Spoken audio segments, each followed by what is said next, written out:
Lubusan siyang mahumaling sa iyo gamit lamang ang salamin. Ibulong mo lamang ito sa harap ng salamin sa kahit anong oras sa gabi. Hello mga guys, kumusta kayo? Panibagong araw, panibagong video na naman tayo.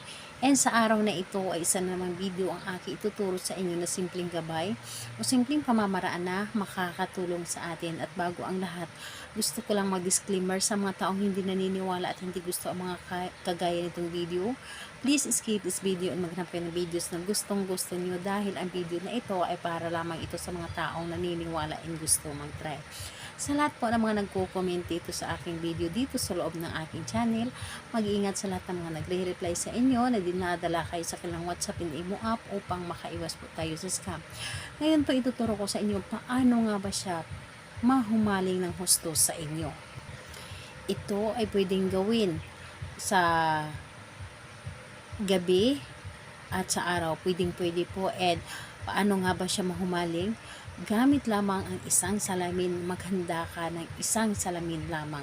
Salamin kahit yung nasa yung nasa sala na salamin or yung maliit na salamin lamang, yun po ang gamitin po ninyo. Basta ito ay salamin, yung nakikita mo yung mukha mo. So, ayun po, dapat po, bago mo siya gawin, dapat i-ready mo ang inyong sarili. Dapat alam mo sa inyong sarili na gustong-gusto mo itong gawin. Buo ang inyong loob, tiwala at paniniwala sa paggawa nito at hindi ka nagdududa dapat sa dapat mong gawin. And ayun, kapag handa na ang sarili mo, pwedeng-pwede mo na itong umpisahan. So, ang gagawin mo dito is humarap ka lamang sa salamin. Humarap ka lamang sa salamin. And halimbawa, itong aking hawak is ito ay salamin. So, kapag ito ay salamin, ang gagawin mo, titigan mo ang inyong sarili. Titigan mo ang inyong sarili and tinitigan ninyo ang inyong sarili. At kausapin mo ang salamin, dapat ang isip mo ay nasa iyong target. Dapat ay nasa iyong target ang inyong isip.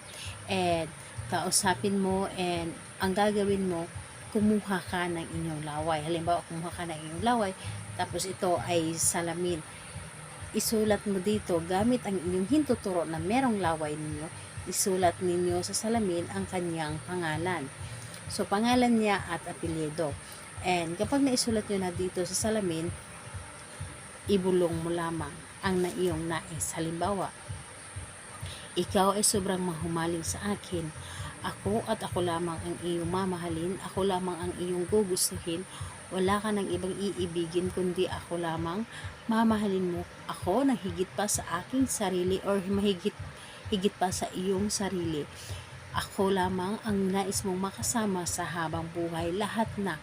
Sabihin mo na lahat-lahat kung ano man yung ang nais mo, kung ano yung nararamdaman mo, na kung ano man yung gusto mo, kung gaano mo siya kamahal, gaano mo siya kagusto, na hindi mawala sa iyo, yun ang sabihin mo sa salamin. Dapat isipin mo na siya ang kinakausap mo. Ibulong mo lamang at pagganahin mo ang iyong isip. So, ayun po, pagkatapos nun, hayaan ninyo ang inyong ginawa at wag mo itong isipin, hayaan mo ito na ito ay gumana ang inyong mga ginagawa.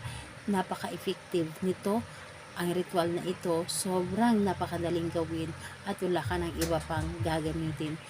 Pagganahin mo ang inyong isip at kailangan buo ang inyong loob dito sa paggawa at dapat po ay naniniwala kayo.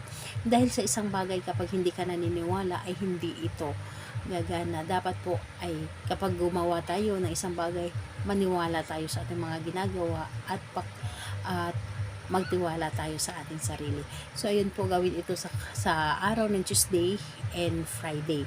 Pwedeng sa araw, pwedeng sa gabi, kahit anong oras, basta Tuesday and Friday lamang. So ayun po, salamat po sa inyo. Bye bye everyone. God bless us all.